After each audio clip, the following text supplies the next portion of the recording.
Welcome to Risking Enchantment, a podcast about art, beauty, and the Catholic faith. Hosted by Rachel Sherlock.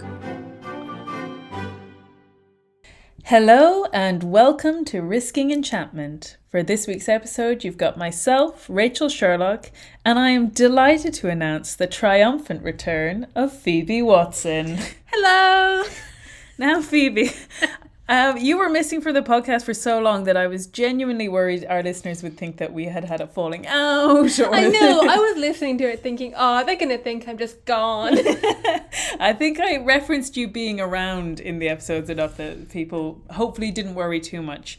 There is no big reason why you haven't been on. Simply I got some opportunities to speak to some other people, and some other topics felt quite timely that had friends of ours or people we knew that had specialities in those areas. And I think also that it's been so chaotic that you've always been a little bit on the back foot this autumn, trying to keep up with everything. Yeah, it's been, I think, a little bit of a chaotic 6 months for me. You might have noticed we were missing an episode last month. Again, no big serious reason why, things just got a little bit away from me.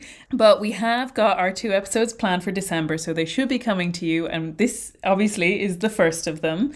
And yeah, I think Phoebe and I were chatting about what we wanted to talk about with her coming back, because we did think it had been a while. And for our first episode back, we thought maybe we'd take a slightly chattier, a slightly catch-uppy-er, friendly kind of topic. Mm-hmm. We said, what would we like to talk about? And the answer is always books. It's just got to be books. But instead of focusing on a particular book, as we often do on the podcast, we thought maybe we would talk a little bit about our reading journey, how we have come to be interested in literature a little bit, just a kind of our personal perspective on our reading lists. And in particular, we're going to talk about classics. I do assume that most of our listeners are actually better read than I am. So hopefully this will be of interest to people who have read plenty more classics than I have. Also, if you hear the word classics and you get a little bit, have your haunches up on it. Like me, I panic. We are going to caveat exactly what we mean by classics, so bear with us. But in terms of looking towards the great names, the Dickenses, the Austens, all of those great books, those are the ones that I think both of us have been at least making concerted efforts in the last couple of years to try and read as much of as possible.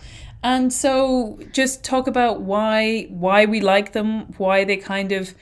I don't think they need championing. I think people know that you should read these books, but why it shouldn't be such a scary, imposing thing, how you can share them with other people and how you can better approach them yourself. Because I think even those of us who read lots of classics, I think there's something about the modern age that makes it difficult to sit down and read a long, quite densely focused book for a concerted period of time. So just general tips and tricks and things that we have found helpful. Yeah, definitely. I think we're just going to chat a little bit about how we've challenged our reading and kind of broadened the scope into books that we always meant to read at some point, but also taking that in a way that means you're still enjoying what you're reading. This isn't about just trying to plow through a list of classics because you should read the classics. Yeah, for sure. I'm definitely a big advocate for reading classics because they are fun and good and interesting. And like I said, if you're listening to this podcast, I presume you feel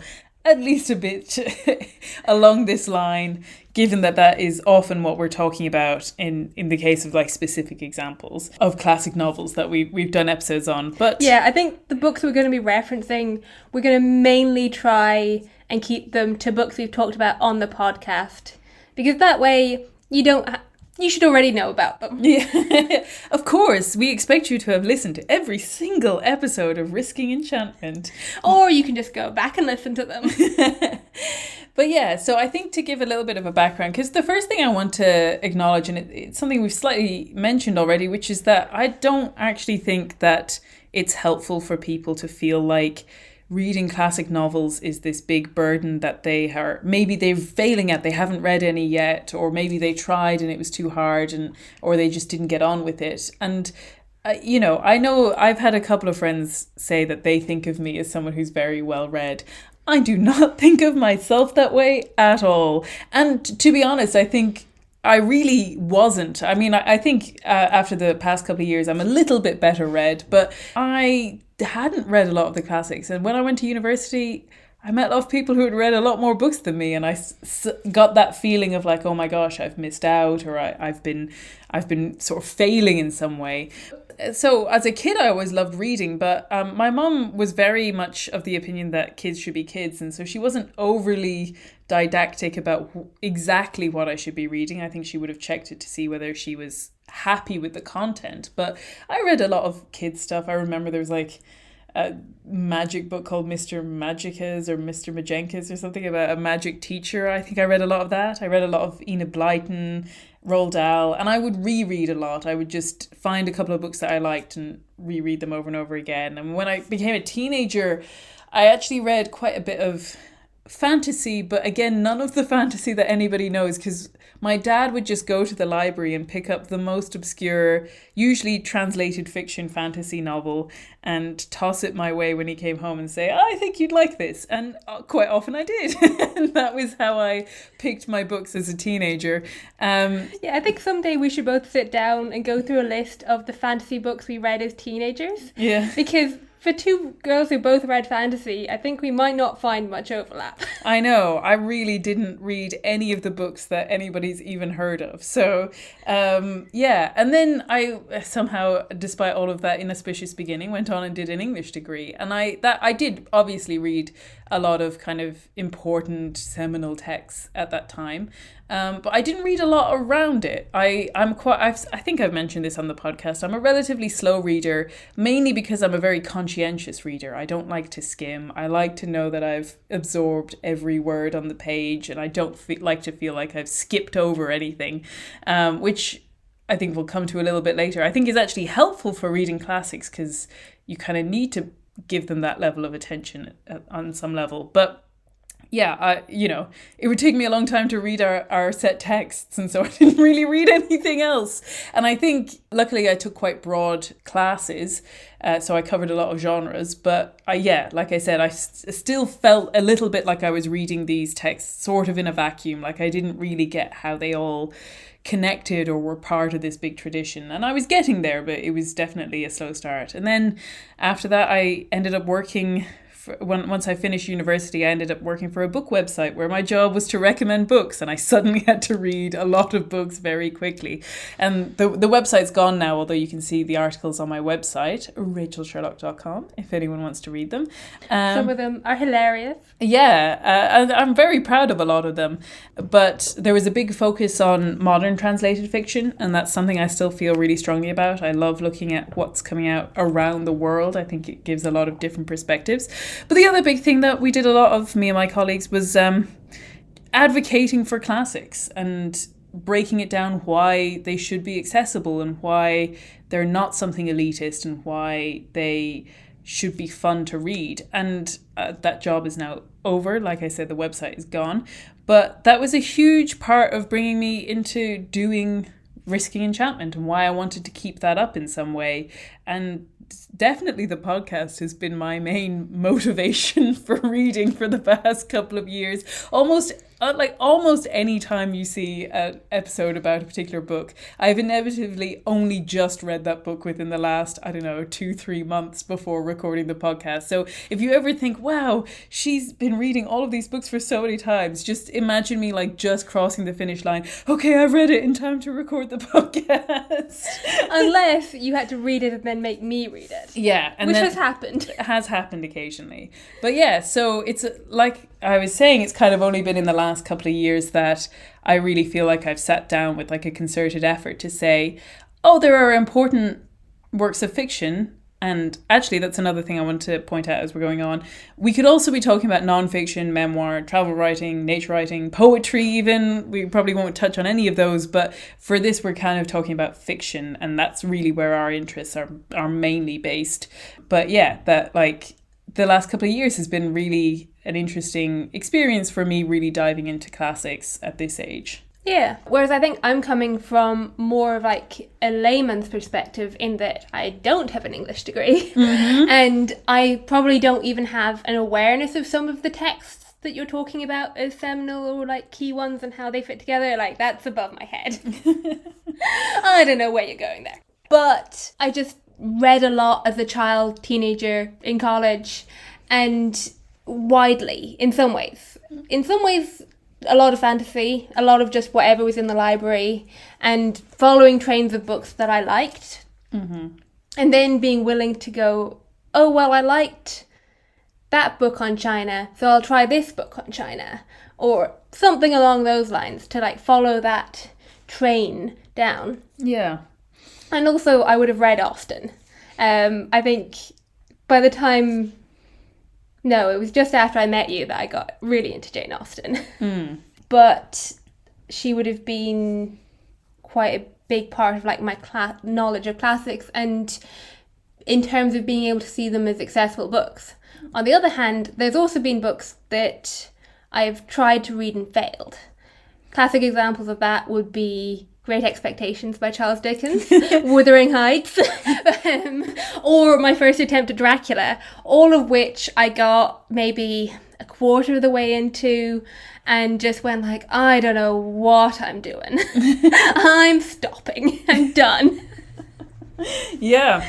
So I think we're going to talk a little bit about that later, and maybe how you can make a better choice in what you're reading and know what you're getting in for. Because for me, that was a large part of the problem. Like, if I went to Dickens expecting anything like Austen, in a bit of trouble. Yeah, exactly. That, in some ways, it is a little bit strange that there's a classics bookshelf, in that these are all books from a wide range of genres with a load of different writing styles and a whole bunch of different perspectives, and they all get put on one shelf because someone has sort of dubiously titled them classics. Usually what it just means is that they are now out of copyright. Yeah. And usually all it means, they're out of copyright and are relatively popular. That's pretty much it. And I think that's maybe something to start us talking about the classics, and what does the word classics even mean?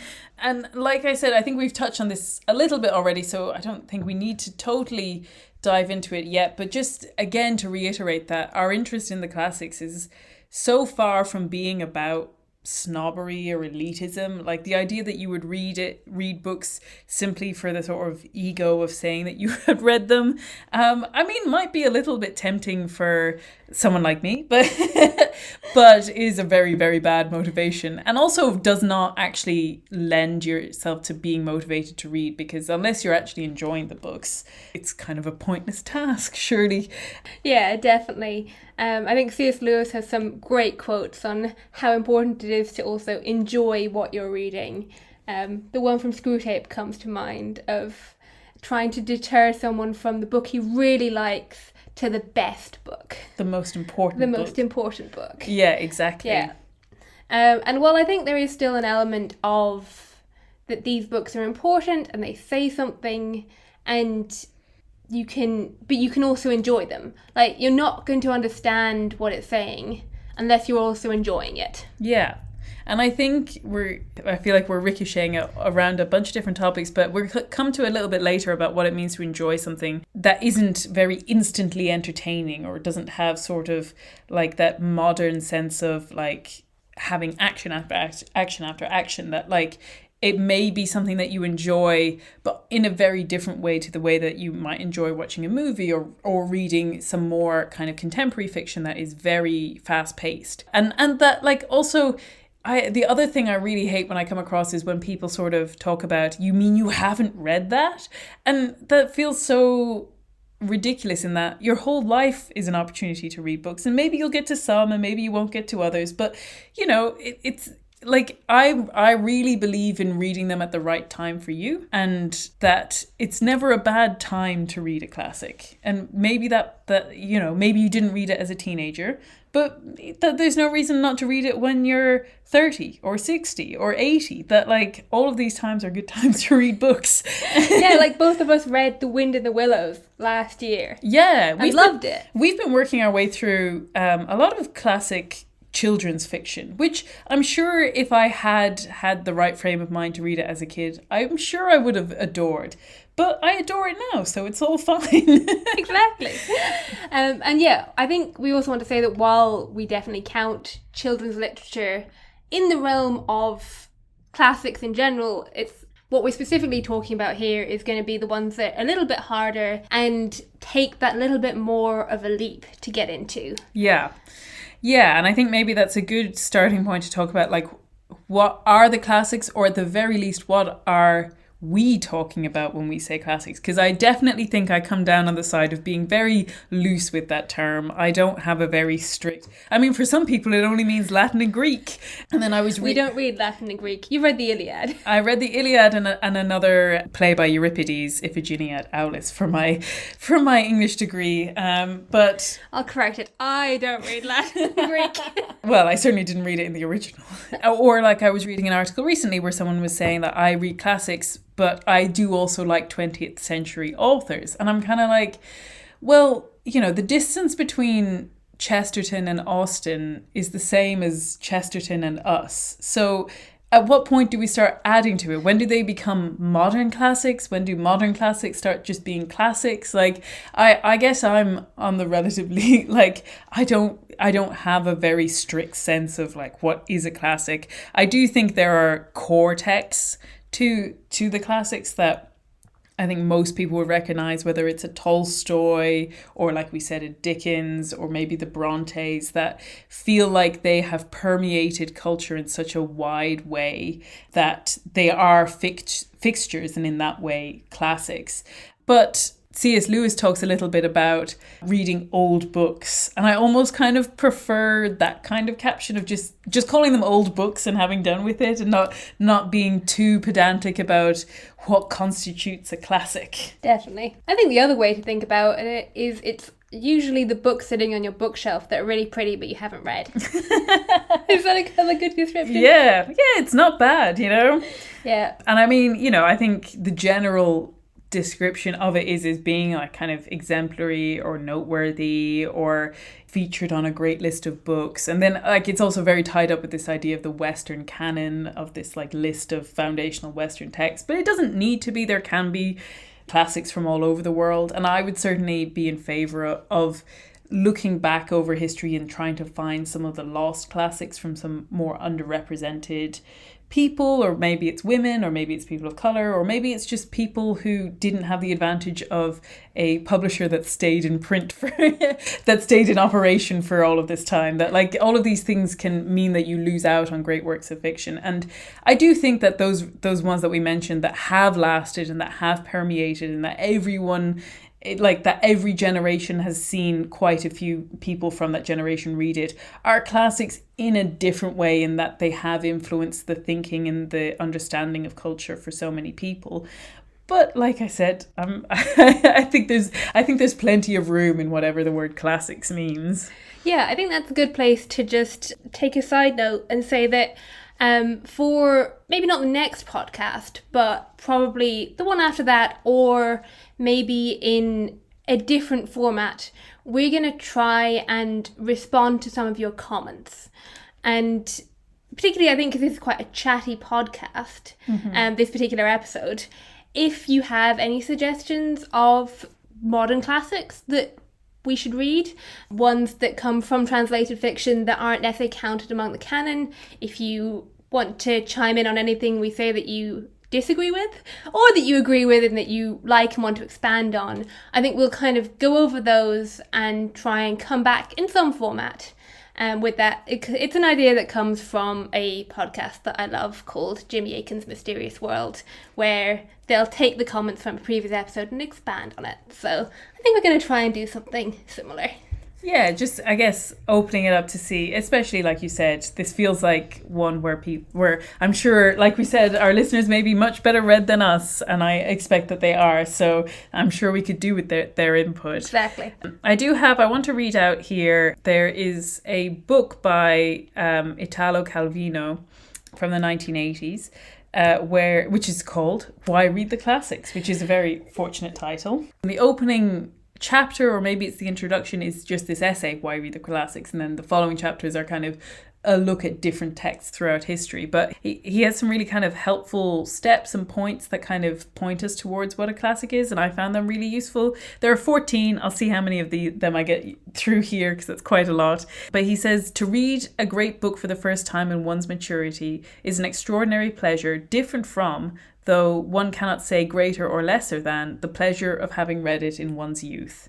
And I think that's something that we've kind of mentioned before. His second point is that we use the word classics for those books that are treasured by those who have read them and love them, but they are treasured no less by those who have the luck to read them for the first time in the best conditions to enjoy them. There should be a time in adult life devoted to revisiting the most important books of our youth.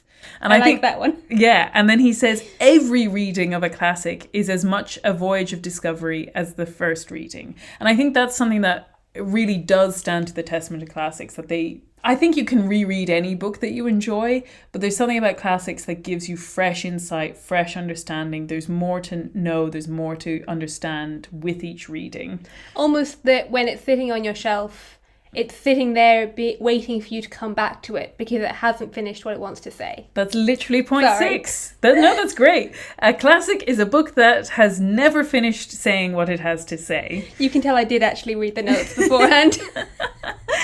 And then I love this one as well. The classics are the books that come down to us, bearing upon them the traces of readings previous to ours, and bringing in their wake the traces they themselves have left on the culture or cultures they have passed through. And then in number 8, a classic does not necessarily teach us anything we did not know before. I think that really gets to the primacy or the sort of charismatic nature of classics. Then he says, the classics are books that we find all the more new, fresh, and unexpected upon reading, the more we thought we knew them from hearing them talked about. And I think that's something that we really feel, that often when we come to classic books, I feel like I need to get past my own idea of what they are before I go into them. That is often a barrier to me actually reading them, because I'll have one idea of what they're like and then I'll open it and it'll be completely different, and I'm so thrown by the difference that I almost feel like I can't go on. Yeah, definitely. I think we'll talk about that a bit later. Yeah. And then he has one which is, we use the word classic of a book that takes the form of an equivalent to the universe on a level with ancient talismans. And I think that's quite an enigmatic statement, but again speaks to the sense of them containing multitudes within them. And then your classic author is the one you cannot feel indifferent to, who helps you to define yourself in relation to him, even in dispute with him. A classic is a book that comes before other classics, but anyone who has read the others first and then reads this one instantly recognizes its place in the family tree. I love that sense of them being part of this tree of literature that has sprung up, that they're all interconnected. And then the last two are, a classic is something that tends to relegate the concerns of the moment to the status of background noise. And finally, a classic is something that persists as a background noise even when the most incompatible momentary concerns are in control of the situation. I think those are just wonderful kind of pointers to what classics truly are. And they go but beyond sort of, they were written in this place at this time in this style. Yeah, definitely. Or everybody has loved them, therefore they're still in print. Yeah, yeah, absolutely. For our own experience, something that we kind of found is just that they demand a certain level of attention, of care, of generosity of reading. Yeah, and that might mean that they're quite difficult to read. They might still be easy and straightforward to read, but that in reading them without attention, you miss a lot. Like, it can be either of those two. Yeah. I think Austen falls very much into the second camp, that you can read her as a light, fluffy author, but if you only get the light, fluffy romance, you're not really paying attention to the story. Yeah, and for me, the kind of bugbear that I have is people who tell me that, and there are some exceptions to this, but they tell me that they've read Dickens, and I say, did you find him very funny? And they kind of give me a blank look of, was I supposed to? I'm like, yes, he's incredibly funny. And I think you have to be paying enough attention to the language and going in with the expectation of finding him funny. Yeah, that was definitely a mistake I made, because I just wasn't expecting to find it funny. And then it didn't come across as funny because the language was a bit different and I was, 18 and not used to it. Yeah, I know, because you said to me that you'd read Oliver Twist and A Christmas Carol, and I was like, A Christmas Carol? That begins with Marley was dead to begin with. I mean, that's such a humor-filled opening, and he talks about why doornails should be the deadest piece of ironmongery, and describing him as dead as a doornail. That surely coffin nails would be the deadest piece of ironmongery. Yeah, but I think with The Christmas Carol, you have to be reading it slow enough to find the humor. If you're just reading it, I guess I read quite fast, and if you're reading too fast, you're going to miss that. Yeah. And I think also the other element that you have to, like we kind of mentioned about that expectation of reading them fast, and also them following a similar kind of momentum, let's say, to modern novels. And I hate saying modern novels because, again, within that there's like a huge range of whatever we mean. But certainly, I guess, maybe in genres like young adult fantasy, young adult generally, fantasy, and even I think a lot of genres. Some literary fiction, that it's quite punchy and fast and keeps going quite quickly. And I think one of the things that I pointed out to you today was that we forget how many of those classic novels weren't even written as novels. They were written as serials that came out in papers. Yeah, definitely. And so they always have this very different kind of pace. And then often I know that once they did come out in their entirety, I believe a lot of them then went back to be edited into as with the mind to them being a single book. But I think it still shows in the way that they're paced. Yeah, like the extra chapters in North and South. We're still waiting on the ending of North and South. Elizabeth Gaskell any day is going to write that ending. And I think one of the things that I've really learned in coming to approaching classics is to change my mentality, because when I was younger I used to say, oh, that doesn't interest me, and I when I was a teenager I would have said that about Jane Austen, that I have no interest in that, and then when I got older there was other things that other authors that I was like, no, I have no interest in that, and then lo and behold a couple of years later I would be like, oh, that sounds really interesting, and I'd read it and I'd like it. And obviously I think there is a balance of pushing yourself outside of your comfort zone, but I think it's also really helpful to go in with the mentality of saying, this book doesn't interest me yet, and having a sense that the more you read, even if it's not that particular book, if you read sort of around it or in a similar time, that you'll begin to get a sense of why that author or that novel was important, that might inspire you to find it interesting, that you'll come across something, or maybe a quote or maybe a personal recommendation that will say, oh, you'll really like that because it does this and you like that. And I think it's a good thing for all reading, but especially the classics, to say, I have no interest in that yet. And saying that it means that it might come at a time later in your life where it has something to say to you, or your tastes have changed enough that you're open to it. And just to not close off that too early and say, oh, that's nothing to do with me, I have no interest.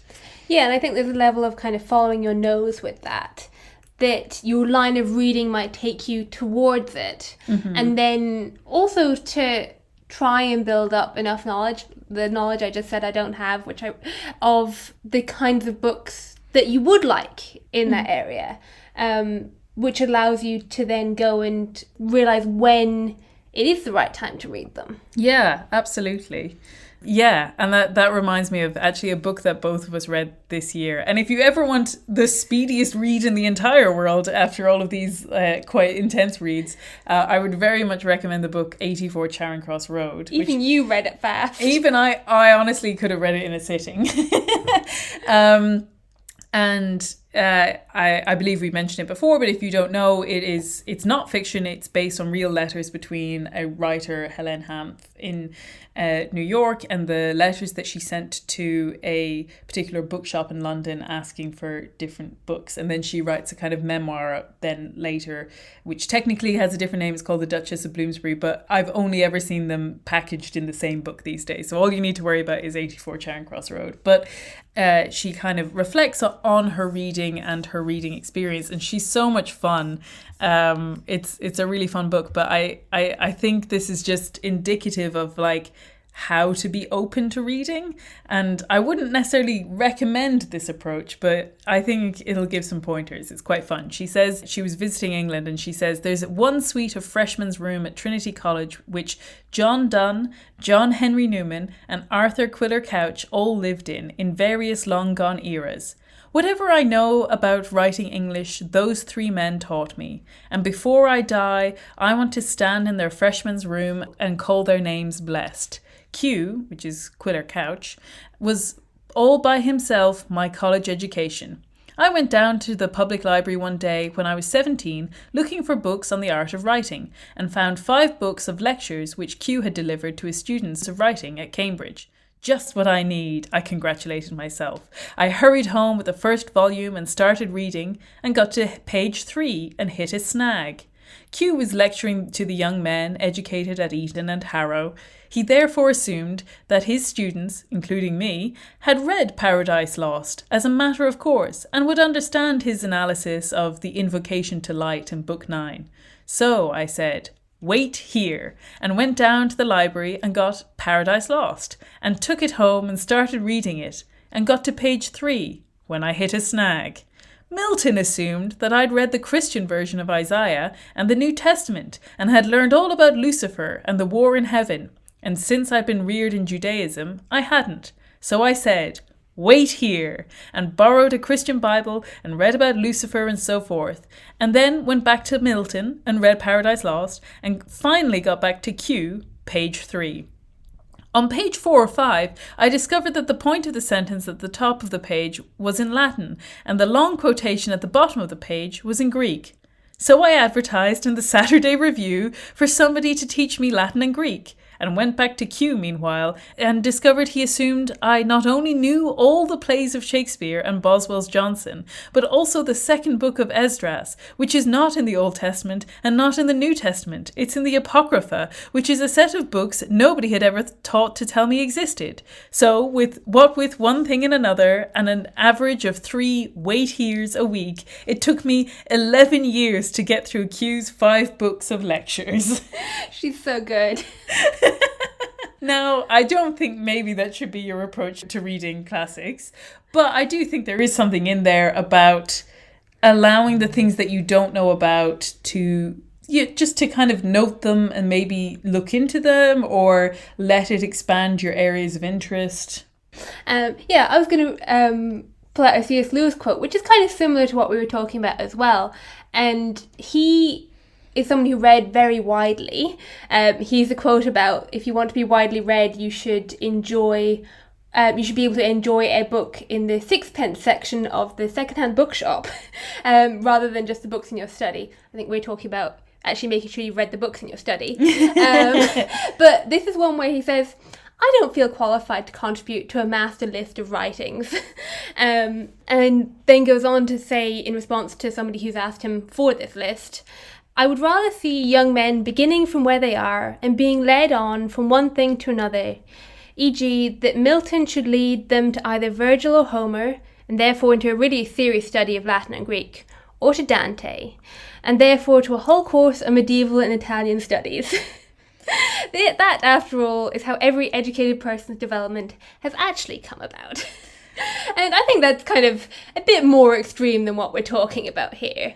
No, but I do think there is a real truth to it, because I think it's so funny now. I loved doing my degrees and especially loved doing my masters, and I studied and I learned as much as I could and I was really studious, and I still feel like I think it's almost 10 years now, gosh, but looking back on it now, I think how much more I could bring to that now, because I've been able to follow my nose and to read broadly and to get a better context. And to me, I just feel like I needed to just read more and more broadly and more kind of, I don't want to say indiscriminately, because like we're saying, we're trying to direct people towards reading some of the kind of really important works, but that reading Dickens helps you understand medieval literature, and reading medieval literature helps you understand Dickens, you know? I guess reading more than just what's been handed to you as well. Yeah, exactly. I feel like sometimes your syllabus, because you have to read certain things just to be able to talk about them, like that's the whole point of why you're there, but it keeps you on such a specific track that actually you would be better off having a broader approach. Yeah, I think our education is a topic for another day. Yes, yeah. We'll come on to the topic of what makes a well-educated person another day, once we've read Newman's The Idea of a University, like once we feel like we can actually stand up to being vaguely well-educated. But yeah, I think we then want to kind of go in to talk about the Christian element to this, because like we said, it's not a vanity project. Mm-hmm. There is, I think, a lot of almost, I would say, nonsense online about reading in and of itself being a good thing. Yeah. And a lot of like fluffy, airy, fairy quotes, which are all very well and good in their own way. Mm-hmm. But I think we have to realise that reading itself in and of itself is morally neutral. Yeah. You can read good stuff. You can read stuff that's okay, it isn't leading you either way, and you can read bad stuff. Yeah. And there's just like a whole moral dimension to that we wanted to talk about a bit. Yeah, I think for people like us who love reading, it's very easy to fall into the kind of trap of assuming that because I read, ergo I am a good person or a moral person or any of those things. And, you know, as much as we might like to feel that way, that's not actually true. And I think a good comparison to that is people who are really into fitness. And, you know, and I have friends who like reading and fitness. I think being fit is a very good thing. It's good to have a healthy body. It's good to take the time to look after yourself, and also in being fitter and healthier, let's say, maybe you're more able to help and serve those around you, maybe. But that doesn't mean that actually going to the gym in and of itself is like a definitively moral good thing. You could be doing it for vanity. You could be going to the gym when really actually somebody needed you to help out with something else. But I guess my point is that these things can seem, when you're in the middle of them, they can seem very obviously as moral goods. And that doesn't mean that you aren't using them as moral goods, but at the same time, we need to be able to say that, yeah, like you said, we can read things that are neutral and even things that are bad. I was saying to Phoebe that my Instagram account obviously recommends lots of book kind of accounts, bookstagram as they call it, people who read books. And for a long time it was a lot of YA, which is not a genre I spend a lot of time with, young adult fiction. And it seems to have descended quite rapidly into what they term dark romance, which seems to be quite explicit romance stories. And to me, that's a really obvious example of, I don't think that that's a good thing to be reading. I don't think it uplifts you morally. I think there can be books that have explicit sections in them that are morally good, but I think as a genre, dark romance, the purpose of it is to be explicit, and therefore it just doesn't strike me as actually a moral thing for a Catholic or a Christian to spend their time reading. Yeah, definitely. And I think then there's a whole range of books which maybe deal with moral issues in a way that we as Catholics aren't comfortable with. And I think that's always a personal judgment for how we approach those. Mm-hmm. But in terms of ones that can actually draw us towards good, I think there is still an element of, you were saying how reading is one of the best ways to build compassion. Like, there is an element of true Christian goodness that can be brought out of reading. Yeah. And particularly in, you said a great thing about literature earlier today, of it being a gift of God in the same way nature is. That it's translated through man, but is giving glory to him. Yeah, absolutely. I kind of compared it to... I think you can compare it to creation itself, but like you said, in terms of being translated to man, it maybe more directly corresponds to like great works of architecture or things like that. So, you know, going to the Vatican museums, going to the Sistine Chapel, going to Notre Dame, obviously it's being renovated at the moment, but any of those great things, it's not... You haven't failed as a Christian if you don't manage to go to any of those places. You can go to them and bring all of your own bad intentions with them. You may be just going so that you can take the photo outside. But you can also go as a pilgrimage and go enter into that journey to receive the kind of wonder and grace. And like you said, I think it's really interesting that reading does build up compassion. I was reading some things about this, and this is actually something that is in favor of fiction over nonfiction. When I worked at this website, we often had to promote, kind of take the lists of books that famous people would give out at the end of the year and give links to if you want to buy any of them. And so, you know, I think it was like Obama and Bill Gates and all of these kinds of people. And they almost exclusively recommended nonfiction and a lot of kind of self-help books and then history. And I don't read a lot of self-help, but I certainly do read nonfiction in the form of history and memoir and travel writing.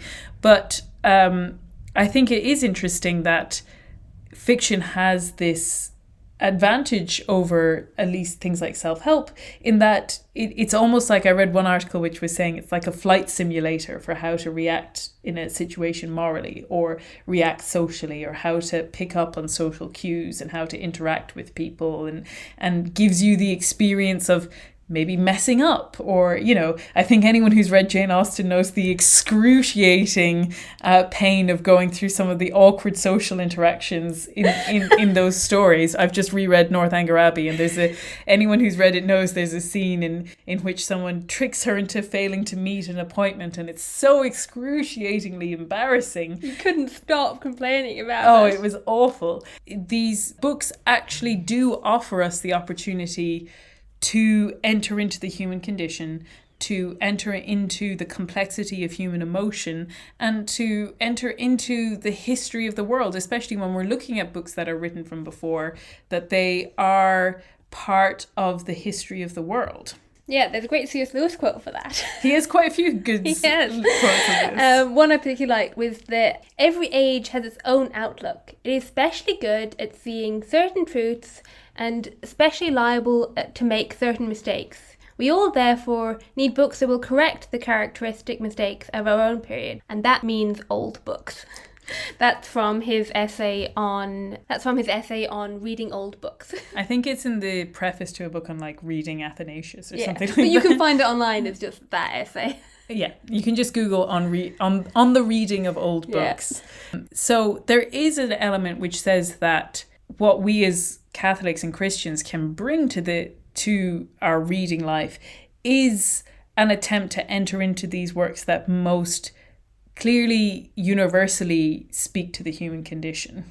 Yeah, and I think because we're talking about particularly reading old books, there is also an element for us Christians that a lot of them are coming from a more Christian culture, and that can allow them to challenge our Christian moral attitudes in a way which is different to modern books, because they're not having to defend it. It's an assumed principle that you agree with, and then they're pushing the boundaries of it and challenging how you apply it. Yeah, I think even stories from those eras which are about the rejection of Christianity are more intertwined with Christianity than our modern books. At least Western modern books to me strike me as kind of distinctly post-Christian. And I think modern Christian writers are still wrestling to a certain degree. And actually, I would say quite largely wrestling with how to write as a Christian for our sort of postmodern, post-Christian society.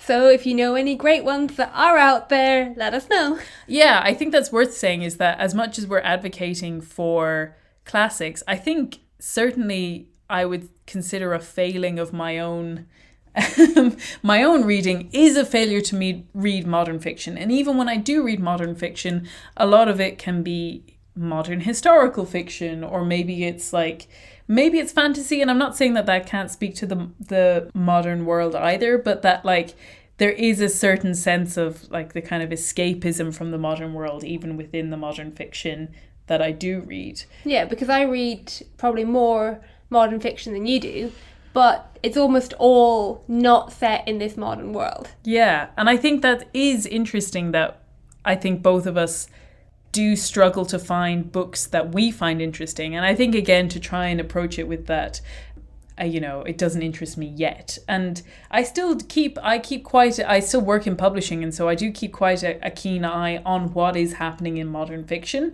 It's one of those things where someone will say, have you read this book? And I'll say, no, but I know about it, so you can talk to me about it. That I'll usually have read a lot of blurbs or heard a good bit about the books that are making waves. But I will admit that I don't tend to have read a lot of them. And I do think that is important. There was a great article, and I actually referenced him in our last episode. Niall Gooch, you're getting a lot of airtime on Risky Enchantment these days, but he had an article which was about the need for more Catholic authors. And obviously not everyone reading books is trying to become an author, but I still think it applies. And he pulls out a quote from T.S. Eliot's Four Quartets of Little Gidding. He says, the quote is, "We cannot revive old factions, we cannot restore old policies or follow an antique drum."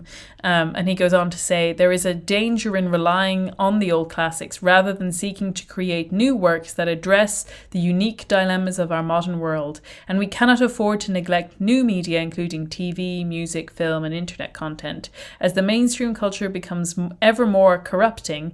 And he references, think of the recent release of the film Cuties, which was, I don't know if anyone remembers, was a French film about young girls dancing in a very provocative way. But he says, we need to desperately get serious Christians into positions of influence to counter the deterioration rather than simply complaining about it.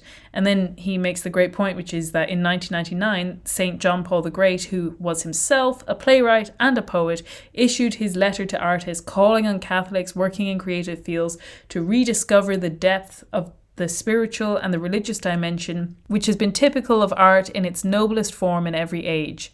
This appeal has only become more important in the last 2 decades since it was made, as the internet has transformed human interaction and the workings of media. All of us need to think about how we can support and promote Catholic artists so that we can once again capture the public imagination. And obviously, as readers, it's not on us to do the creating, but I do think it is something that Phoebe and I maybe to a certain extent neglect in terms of looking for those perspectives on the modern world that would be worth hearing. Because I always think it's striking that, our 2 reference points here, Austen and Dickens, but they're all writing about their own age. They're not writing about, and there are some great works of fiction that are historical fiction. Dickens did actually write historical fiction as well, but that they were able to speak to their own age. And so we should be able to look for the people that speak to ours. Whereas I think the people who are speaking nowadays in that context, like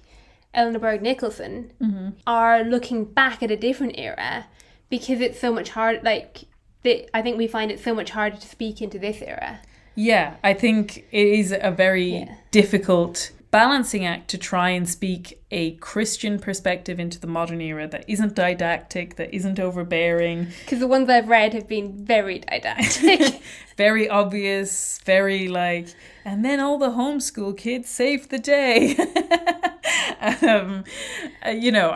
It's definitely a challenge, but one that I do think can be bolstered and inspired by reading the classics, that to take our reading of the classics and to apply it to how we see the modern world. Definitely. I think from there we're going to talk a little bit about, as we were saying, you've got the morally bad books, and then the range from morally neutral to morally good. Mm-hmm. And in terms of talking about classics, we found it quite helpful to think in terms of Mountains. Yeah, because I think we were talking about classics. I had stated the very controversial opinion, which don't come for me for, but I have given an example of bad fiction, but I had come across a podcast which had used the phrase "all reading is good reading," and I kind of see where they're coming from, because I think reading is a discipline that gets easier the more you do it in terms of like actual familiarity with words. But I also contend that not all reading bolsters you up, or even it helps you enable to read better and more dense works of fiction. And I was talking about how, in my experience at least, sometimes when reading a classic, like we said, we do want you to enjoy it, but it does also mean altering your tastes, or like allowing for a more subtle palette.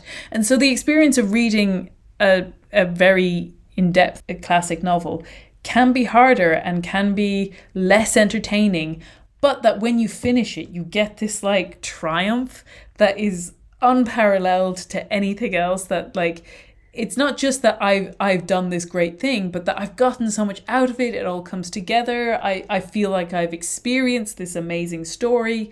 And the closest comparison that I have is the difference between going for a walk in the park versus climbing a mountain. As you might have guessed, I'm not the most athletic person in the world. And so the actual physical experience of climbing a mountain, the moment that you're doing it, is not a pleasant one for me. I'm not loving the actual physical experience of doing it. But you might still be enjoying yourself, in a way. The views might be great. The company might be great. There's something about the challenge that's engaging. There's something about the fact that you're doing something you're proud of. Absolutely, that there is benefits to be gotten out of actually doing it, but that you only really get the sense of why you want to do it after you've finished it. Yeah, and that act of climbing also strengthens you, and builds you up. Well, I think a walk in the park, which is what we're kind of talking about with light reading, kind of morally neutral. There might be some good messages in there. There might be some stuff that you just have to skip. And also just the things that sort of let you sit in your rut a bit. Yeah. You know, like I think we all have our preferences. My dad reads a huge amount of crime fiction. I have friends who read a huge amount of fantasy. I think you would say you read a lot of Regency fiction. Yeah. And there is absolutely nothing wrong with any one of those genres. And there may be good or like better or worse books within those genres.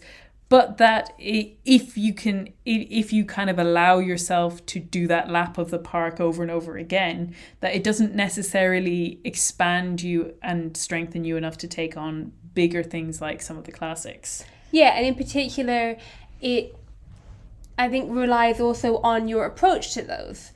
That if you then go into a classic expecting it to be like your easy read, it's like you've tried to climb a mountain expecting it to be a walk in the park. Yeah. You're not ready for it, you haven't prepared, and your mentality is completely wrong, you're going to fail. And you're not going to enjoy it, you're just going to chuck it away. Or I think equally what we'll talk about a little bit later is that mountains, you also maybe need a guide in the way that you don't for the walk in the park. So the approach is a little bit different.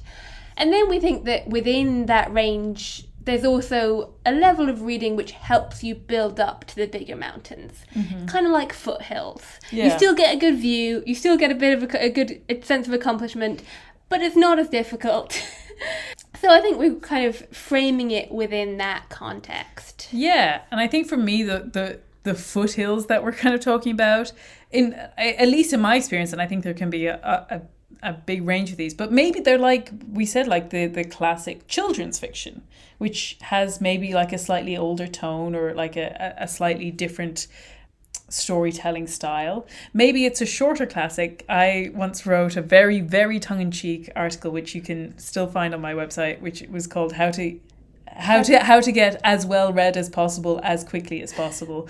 For which Essentially, how to get well read quick. Yes, which was a kind of tongue-in-cheek premise that you said on a dating website maybe that you were well read, and now you had several hours before a date to live up to that descriptor, and what are the fastest classics that you can read in that time. It's very much a joke article, but at the same time there is some truth in it, which is that you can start small. Like we said, A Christmas Carol is a great way to try and limber up to read other Dickens, or the other one that's coming to mind is, I think I said there's a very short Tolstoy novel called The Death of Ivan Ilyich, and I said if you read one Tolstoy, everyone just assumes it's a doorstopper, so you're good.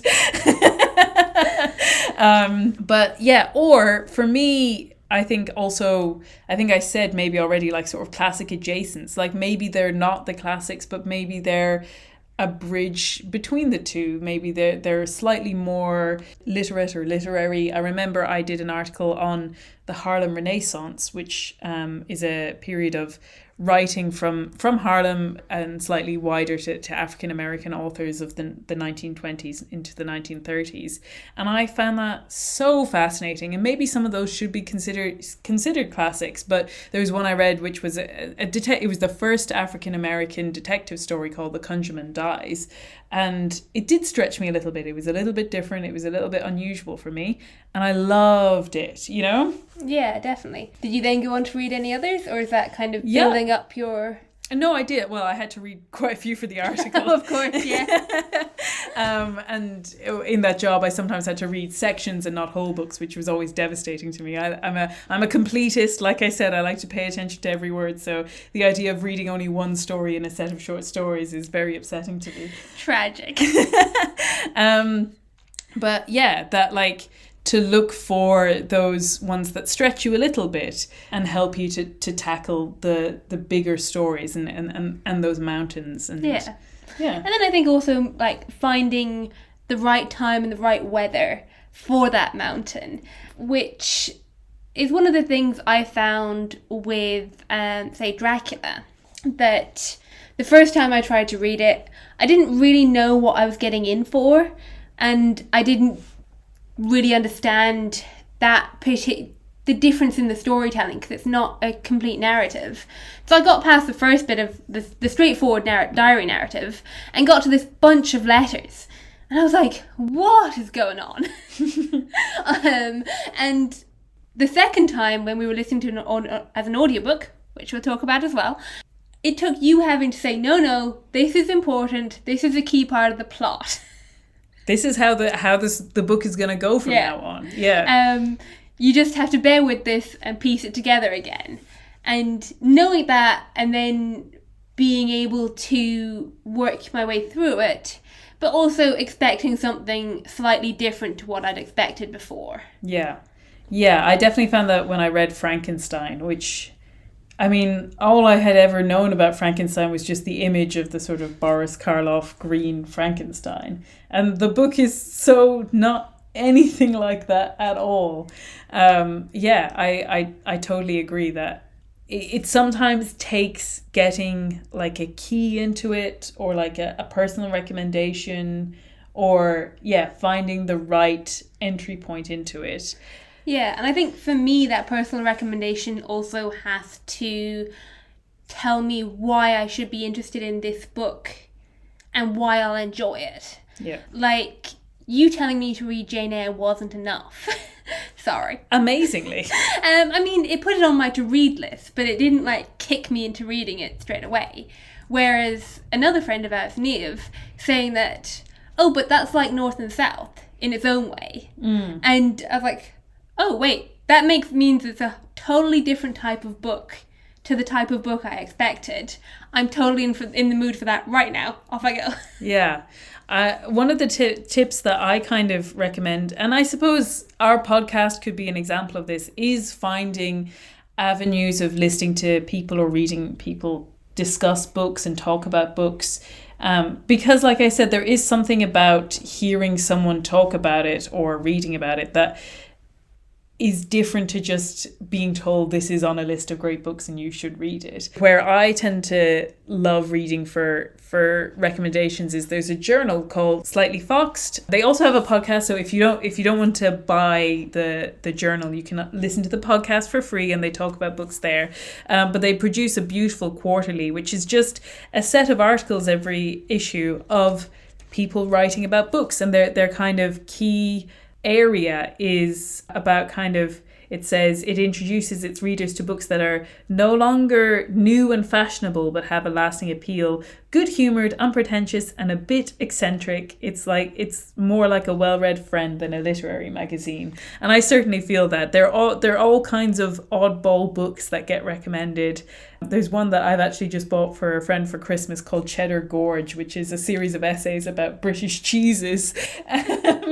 And it looks great. And I got that from Slightly Foxed. And I always think it's really funny how in a lot of like literary magazines, they'll usually tell you where to buy the book. And often these things can be, just like my old job, are written with the idea that you would sell books behind it. Whereas in almost every single one of the Slightly Foxed articles, the line at the bottom says, "This book is out of print, but we can obtain secondhand copies."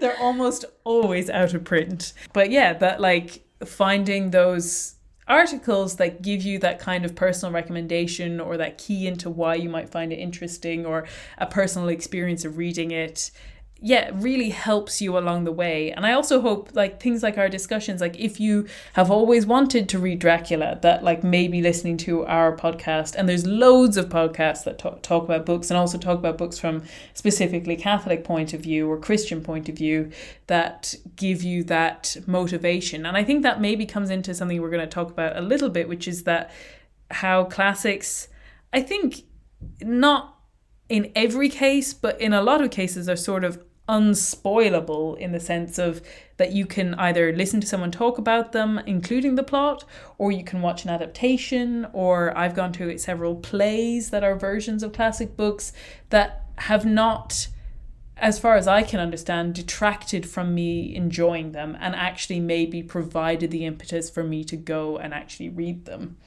Yeah, definitely. Like, that's how I first read Pride and Prejudice as a 14-year-old. Because the movie had come out, I loved the movie, I went and read the book. Yeah.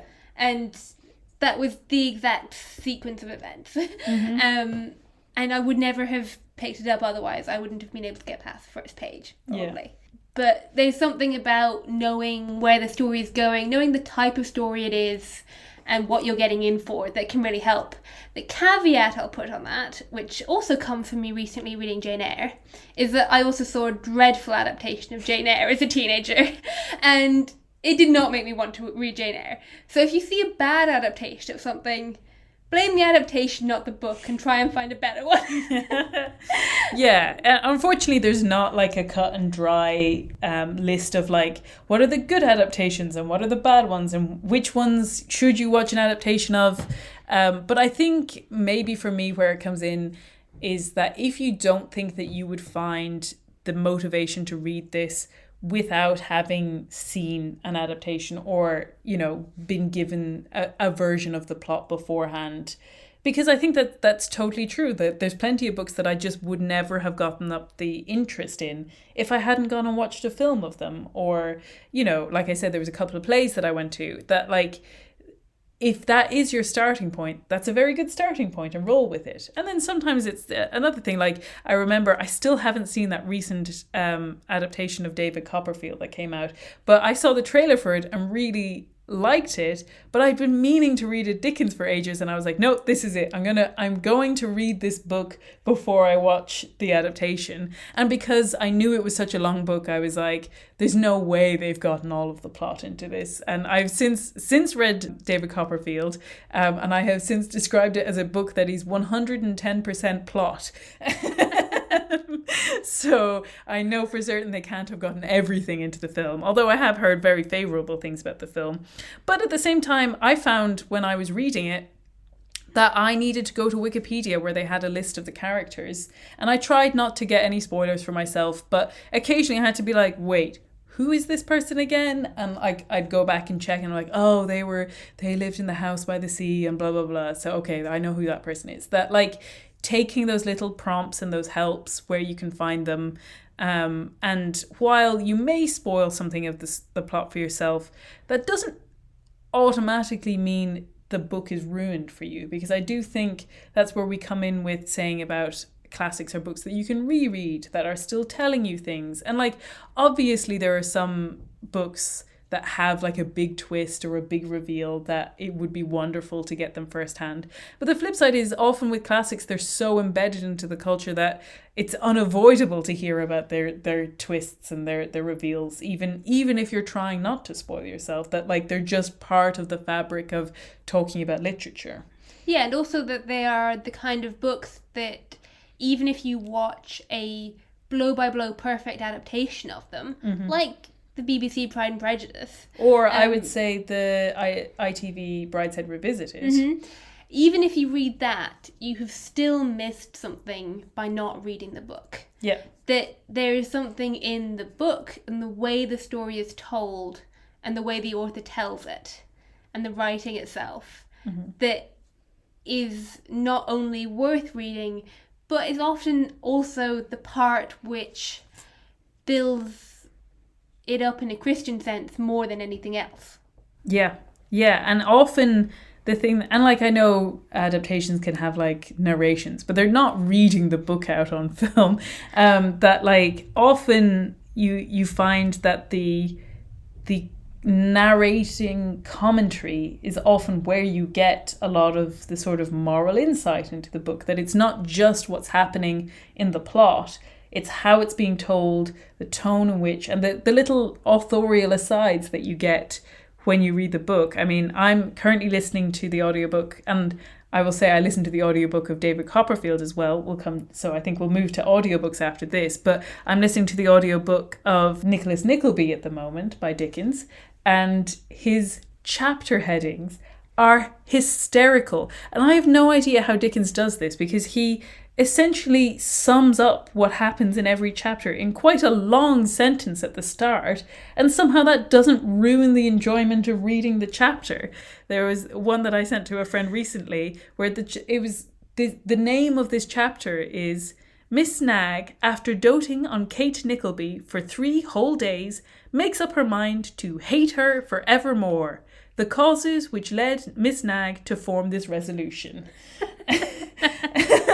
Like, that is amazing. And you could never get that from an adaptation. And so, like you said, that no matter how many versions of it you've seen or consumed in other medium, there is always something worth going to within the book itself. But I suppose, like I said, that brings us to audiobooks, which maybe I should take the lead on. I feel like I've been talking so much, but I'm a big advocate for audiobooks. I believe I'm slowly getting you a little bit more into audiobooks. Yeah. Not even that slowly. More that I have, I think, less listening time than you. Mainly because you do a lot more reading. But I love audiobooks, and I find, especially with classics, that like if I can get a really good audiobook of a classic, it's a really accessible way to get into them, and that I think it is very foolish to not count audiobooks as reading, as quite a lot of people do. They seem to think that audiobooks are a lesser form of reading the book. I have an article here which was from the Telegraph, but it comes from research published in the Journal of Neuroscience, which says neuroscientists have discovered that the same cognitive and emotional parts of the brain are stimulated whether a person hears words or reads them on a page. A YouGov study carried out in 2016 found that just 10% of Britons believed that listening to an audiobook was the same as having read the physical version, with the majority believing it was a lesser form of culture. But experts at the University of California, Berkeley disagree. Lead author Dr. Fatma Deniz, a researcher in neuroscience, said, At a time when more people are absorbing information via audiobooks, podcasts, and even audio texts, our study shows that whether they're listening to or reading the same materials, they are processing semantic information similarly. We knew that a few brain regions were activated similarly when you hear a word and read the same word, but I was not expecting such strong similarities in the meaning representation across a large network of brain regions in both these sensory modalities. Which is just to say that, and again, I do think that there are benefits from sitting quietly and reading a page and maybe getting away from your iPhone. Or I think another thing that I struggle with is going for walks and experiencing nature without listening to something, and that includes audiobooks. But that we shouldn't denigrate audiobooks as a way of experiencing, especially the classics, which I think is something that you wanted to talk about. Yeah, I think because I end up reading to my mum quite a bit when I'm home, and it's really brought home to me that a lot of these books were made to be read aloud. Like, if you read Jane Austen aloud to someone, or even sometimes it would be that she's halfway through a book and I'm reading a chapter to her and I'm like, oh, I'm really enjoying this. I have no idea what the rest of the book is about, but I'm really enjoying this. And that in that same context, in Jane Austen's time, one of the entertainments of the evening was somebody would sit down and read to everybody else. Yeah. And you might be sitting there doing your crafts, like what we do with our, like listening to an audiobook and doing our crafts. You might be doing a few things, but that reading was a skill and something that you would do for the entertainment of others. Yeah. I think that's just a really interesting thing to remember, that a lot of these books were written with the expectation that they might be read silently, but they would also be read aloud. And I think for me, the advantage of audiobooks and reading aloud is that you are more present to the language on the page. You can't skim it. And I know there's some people out there who listen to audiobooks on double speed, which I do not recommend. No. It's not about cramming information into your head. There are occasions where I have slightly sped up readers who were particularly slow, but I do think that, like I said, it's not just a race to get through as much content. Like we said, it's not about saying, I've read the 100 books on the 100 best books list, which I think those lists are a great place to find where maybe you're missing a great classic, or maybe there's an area of your expertise that you had missed out on, or that there's classics that you haven't heard of, or whatever it is. But they're just a starting point. They're not like this like race to the finish line, get as much information, be able to say that you've read all of these books.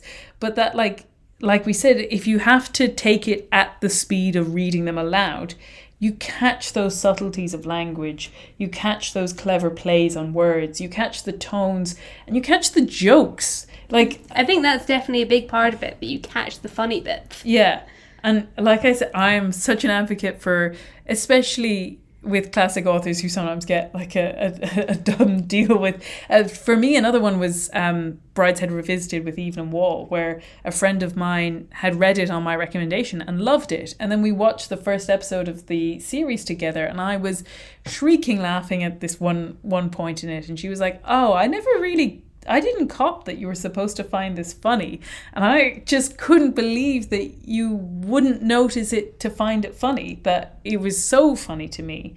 And obviously those things are also just down to personal taste or experience of that kind of humor. But that if you take it at that speed, I think you're much more likely to catch all of those interesting things that that the author is doing with the language. Yeah, and I think the other thing that it allows you to do is to share it with share that experience with someone else.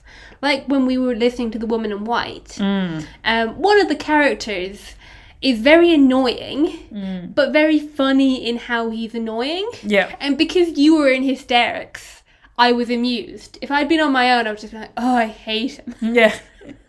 Yeah, absolutely. That it becomes like a communal experience, and that, especially because classics are kind of universal in this way, that they can speak to a group of people all at once, and that they are this great experience to go through with someone. Yeah, and I think the other side of that, what you were saying about the language, is for someone like me who reads very fast, particularly if you struggled with a book, maybe that's time to try the audio version. Yeah.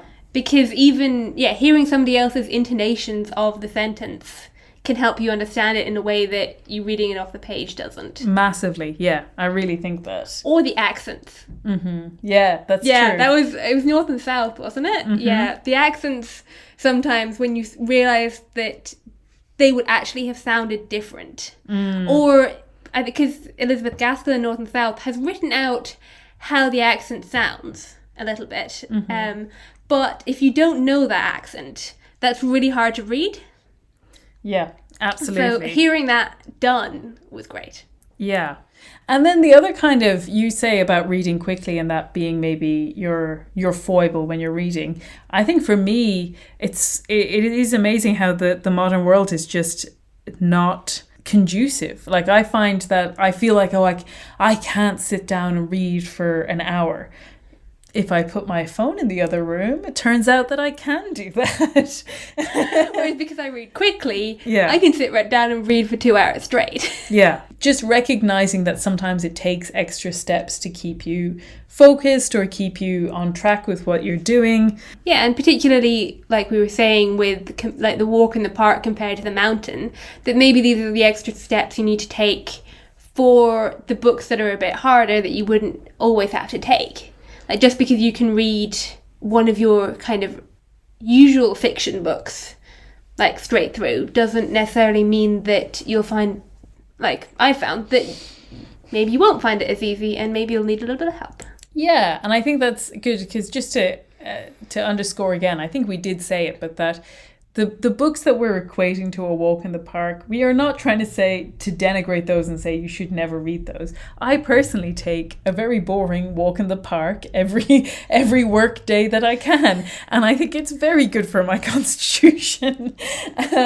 But that if I never did any other kind of walking or never went into nature or never went into the world more than just my little, we live near a very flat square park that you can see from one end of the other too. And so when I have this in mind, just picture that, imagine just a flat square. They're doing as much as they can. They've recently added a lot more plants to it, but it's a very new park and it's very flat and square and yeah, imagine a football pitch that's got a couple of trees in it. Yeah, and that's what we have next to us. So, but like I said, I think reading those books are the ones that keep you motivated to keep reading and keep it as a habit that you keep up in your everyday life. But that doing it too much or never thinking to deviate from that path is where it kind of leaves you just in a particular area of reading, which might be fine for some people. But if you do want to tackle these books, that it just takes that little extra kind of push up the mountain. Yeah. And I think maybe just to close out then, we were going to touch on maybe one or two books that we had read that felt like a lot of work at the time maybe, or maybe were a bit of a stretch for us that we were really pleased that we had read. I'll say David Copperfield was definitely one. I really loved reading it at the time, but I didn't necessarily think it was making that much of an impression on me until I finished. And then the other one that I found that really took me off guard was that, like you said, I feel like it's almost impossible to nag people into reading books, but a friend of mine did make me promise, and amazingly I did follow up on the promise to listen to the audiobook of The Count of Monte Cristo, having almost no knowledge of it. I knew there was a bit about a prison and some of the details therein, and that is literally the only thing I knew about The Count of Monte Cristo. And I could not believe how much I enjoyed reading that book. And I remember looking at it being like, I think is it 52 hours or something like that? It's something ridiculously long on the audiobook. And I loved it. And then I've spent the last couple of years nagging my brother to read it. And he finally read it this summer and he was like, why didn't I listen to you sooner? But yeah, I think it can be really intimidating to see a book that size, whether in terms of hours on an audiobook or in terms of pages, but to have the sense that those books have lasted because there is something interesting happening in them, and it's not just going to be like reading a dry text or like a textbook for 52 hours worth of text. Yeah, I think the book that I wanted to mention, which is maybe more in the line of foothills rather than a mountain, is slightly more recent 1960s book called In This House of Breed that I was given for my birthday. And it really took me by surprise because it's about a group of nuns, Benedictine nuns, in closed order, and yet very dynamic and enjoyable and very real about the people. And I think that, well, I'm going to try and make you read it, and we might do a podcast on it, but for me, even going into something like that, that's a little bit unusual, and I was a little bit worried that it would take a slant that was, something that I wouldn't agree with. So being able to face that kind of challenge, I think, is a nice little foothill if you're looking for something that isn't a massive commitment and still has enough of that like modern plot drive to push you forward while challenging you to like slow down and contemplate sections of it. Yeah, absolutely. That sounds great. And I think that maybe will lead us into our usual final question, which is, what are you enjoying at the moment, Phoebe? Well, I haven't been on this podcast for 6 months. So what have you been enjoying for the last 6 months, Phoebe? Have you mentioned Wolf Walker? No, I haven't. Good. Okay. So we watched this beautiful animation from Cartoon Saloon that is called Wolf Walker. And it's this really autumnal, set in Kilkenny, just really beautiful, lovely storytelling, kind of Irish, set in the 16th century.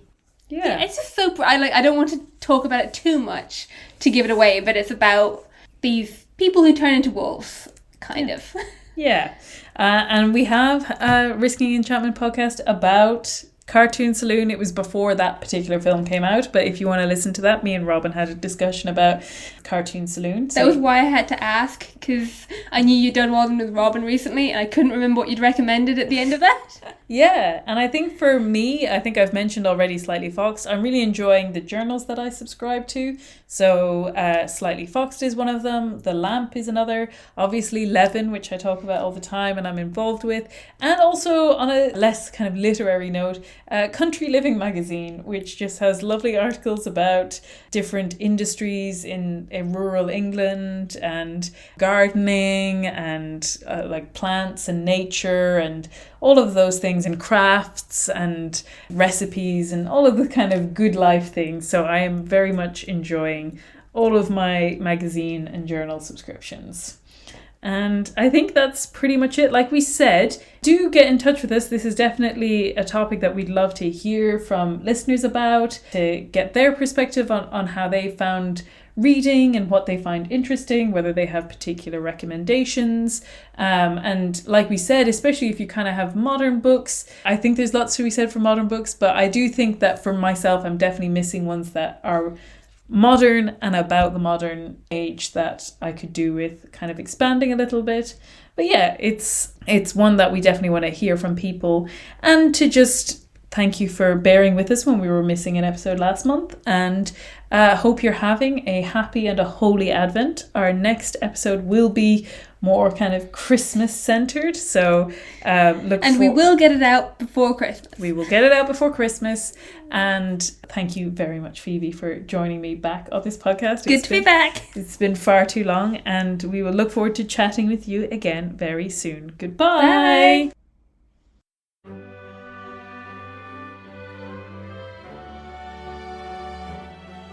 This has been Risking Enchantment. Music by Kevin MacLeod. You can follow me on Instagram and Twitter with the handle @SeekingWatson. And you can find out more about me and the podcast at rachelsherlock.com. Thank you and God bless.